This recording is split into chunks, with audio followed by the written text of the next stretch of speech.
कि हमने जजेस क्यों नहीं बढ़ाए, कोर्ट इंफ्रास्ट्रक्चर में जीडीपी का 1% क्यों इन्वेस्ट नहीं किया, ये छुपाने का काम करते हैं। तो कांस्टेबल खुद ही इन्वेस्टिगेटर है, खुद ही जज है और खुद ही एग्जीक्यूशनर है। मतलब ये है कि इंडियन लोग ज्यादा केस डालते हैं, इसलिए सिस्टम बहुत स्लो है, कोर्ट स्लो है, जज वेकेशन पे है। 15 वर्सेस 150।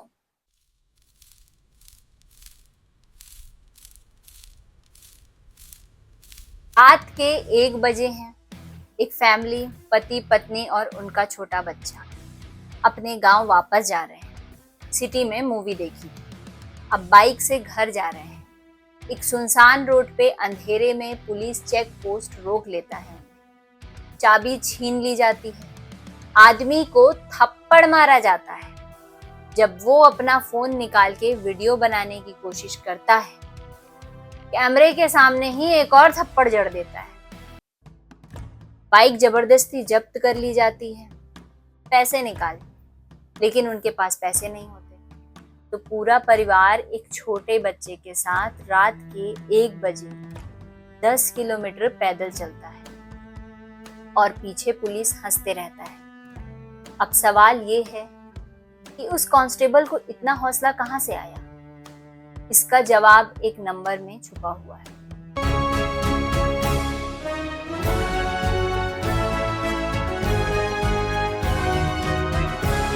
हेलो गाइस, आज मैं बात करूंगी हमारे इंडियन जुडिशियल सिस्टम की। इंडिया में हर 10 लाख लोगों के पीछे सिर्फ 15 जजेस काम कर रहे हैं। ये वर्किंग स्ट्रेंथ है।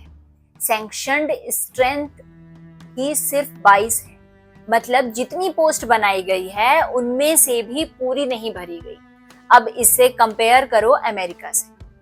अमेरिका में हर 10 लाख लोगों के पीछे 100 से 150 जजेस हैं। मतलब हमसे 6 से 10 गुना ज्यादा।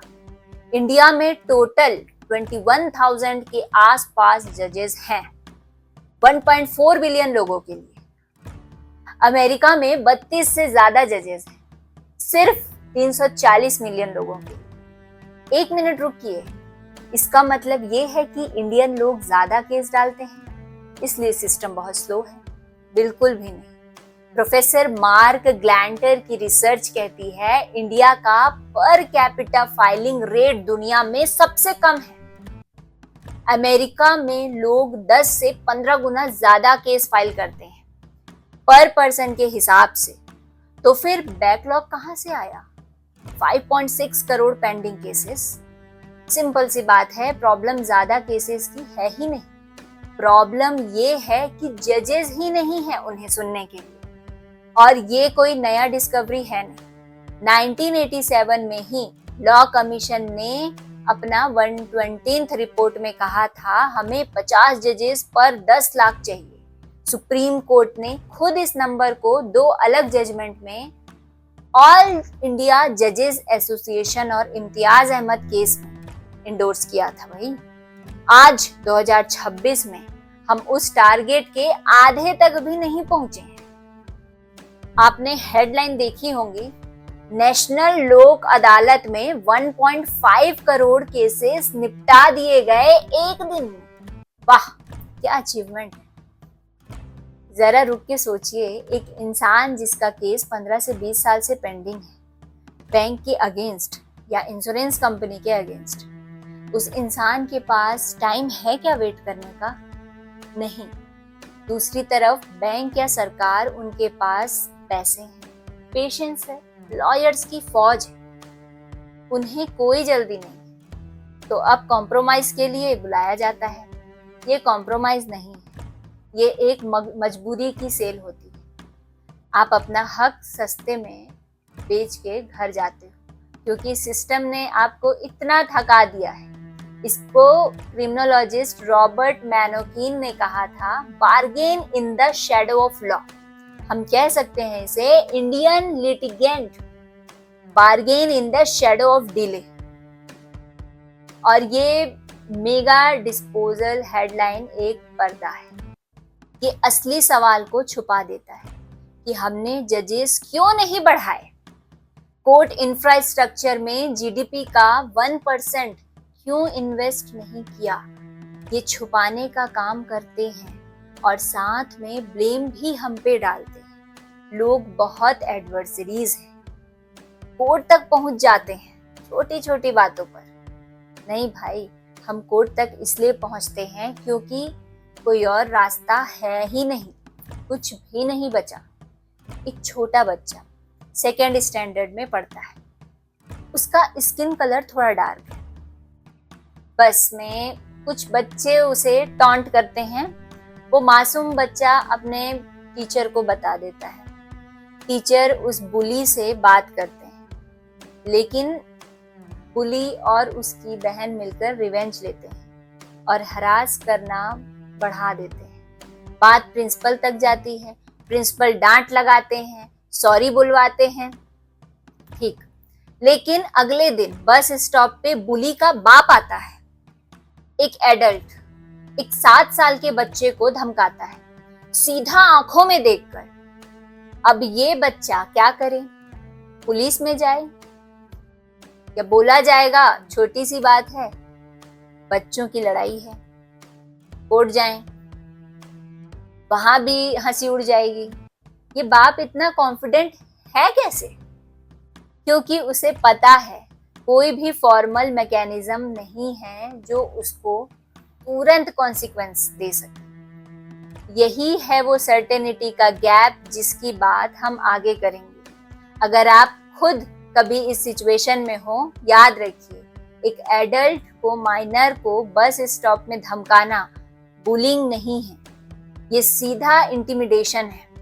स्कूल को लिखित कंप्लेंट दीजिए, state commission for protection of child rights SCPCR को एस्केलेट कीजिए और पुलिस को भी लिखित में स्टैंप रिसीविंग कॉपी के साथ दे दीजिए।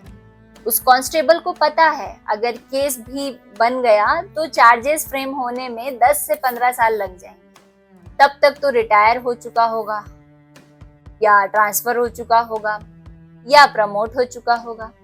और अगर फिर भी कुछ हुआ तो सेक्शन 197 CRPC, जो अब सेक्शन 218 BNS बन चुका है, उसे पहले सरकार की सैंक्शन चाहिए पब्लिक सर्वेंट पे केस चलाने के लिए। एक और वॉल तो रात के 1 बजे उस सुनसान रोड पे वो कांस्टेबल खुद ही इन्वेस्टिगेटर है, खुद ही जज है और खुद ही एग्जीक्यूशनर है। ये कोई एक आदमी की गलती नहीं है दोस्तों, ये एक सिस्टम का डिजाइन है। 1764 में सीजेर बिकारिया नाम के एक क्रिमिनोलॉजिस्ट ने ये फॉर्मूला दिया था और मॉडर्न रिसर्च आज भी इसको कंफर्म करती है। डेटरेंस 3 चीजों पे डिपेंड करता है। पहला, सर्टेनिटी, क्या क्रिमिनल को यकीन है कि वो पकड़ा जाएगा? ये सबसे बड़ा फैक्टर है, 80 से 90% वेट। दूसरा, स्विफ्टनेस, कितनी जल्दी कॉन्सिक्वेंस मिलेगा। अगर क्राइम और पनिशमेंट के बीच 15 साल का गैप है तो दिमाग कनेक्शन ही नहीं बना पाता। तीसरा, सिवेरिटी, सजा कितनी सख्त है। ये सबसे कम इंपॉर्टेंट है, 5% से भी कम। इसका मतलब समझिए, हम बार बार सख्त कानून बनाते हैं, डेथ पेनल्टी तक ला देते हैं, लेकिन अगर पकड़े जाने का चांस ही 0 के बराबर है तो कोई फर्क नहीं पड़ता। और इंडिया में तो प्रॉब्लम उससे भी पहले शुरू हो जाती है, FIR ही रजिस्टर्ड नहीं होती है बिना सेक्शन 156 सब क्लॉज 3 के एप्लीकेशन के। फिर वीक इन्वेस्टिगेशन, फिर सालों आर्ग्यूमेंट ऑन चार्ज में ही फंस जाता है केस। रिजल्ट, सिस्टम विक्टिम के लिए पनिशमेंट बन जाता है और क्रिमिनल के लिए एक इंश्योरेंस पॉलिसी। तो अब सवाल है, करना क्या है? सिर्फ कंप्लेंट करना कि कोर्ट स्लो है, जज वैकेशन पे है? ये वैसा ही है जैसे हॉस्पिटल में वेट करते टाइम की कंप्लेंट करना लेकिन डॉक्टर हायर करने से मना करना। हमें चाहिए 150 जजेस पर 10 लाख और लगभग 2,10,000 जजेस होंगे पूरे देश के लिए। हाँ, करंट से 10 गुना ज्यादा। इसके लिए 4 पिलर हैं। पहला, 1% जीडीपी गारंटी। अभी जुडिशरी में पर सिर्फ 0.08 से 0.1% जीडीपी खर्चा होता है। डिफेंस पे 2% से ज्यादा। जुडिशरी को स्टैट्यूटरी तरीके से 1% जीडीपी गारंटीड मिलना चाहिए। दूसरा, all India judicial service. Article 312 के अंडर एक सेंट्रलाइज्ड यूपीएससी जैसे एग्जाम और ट्रेनिंग पाइपलाइन बनाया जाए ताकि जजेस फास्ट और यूनिफॉर्म तरीके से रिक्रूट हो सके। सिर्फ 28 स्टेट्स के बिखरे हुए सिस्टम पे डिपेंड ना करना पड़े। तीसरा, जुडिशियल इम्पैक्ट असेसमेंट। हर नया बिल जो पार्लियामेंट पास करता है उसके साथ एक असेसमेंट होना बहुत जरूरी है। ये बिल कितने नए केसेस क्रिएट करेगा और उसके हिसाब से जजेस पोस्ट और बजट ऑटोमेटिकली सेक्शन हो। चौथा, कोर्ट मैनेजर्स और लॉ क्लर्क।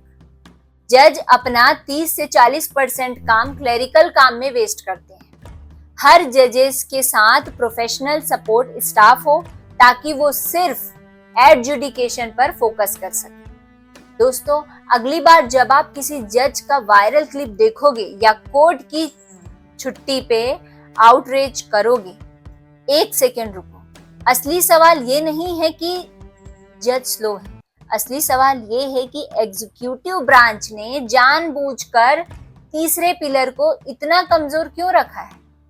क्योंकि जब जुडिशरी वीक होती है तो अकाउंटेबिलिटी से बचना आसान हो जाता है, चाहे वो स्कूल बस का बुली बाप हो या हाईवे पे खड़ा कांस्टेबल।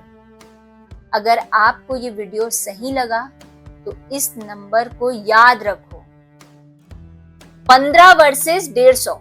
शेयर करो, कमेंट में लिखो #टारगेट 150 जजेस, क्योंकि जब तक ये नंबर नहीं बदलेगा इंसाफ सिर्फ कागज पर लिखा हुआ एक वर्ड रहेगा।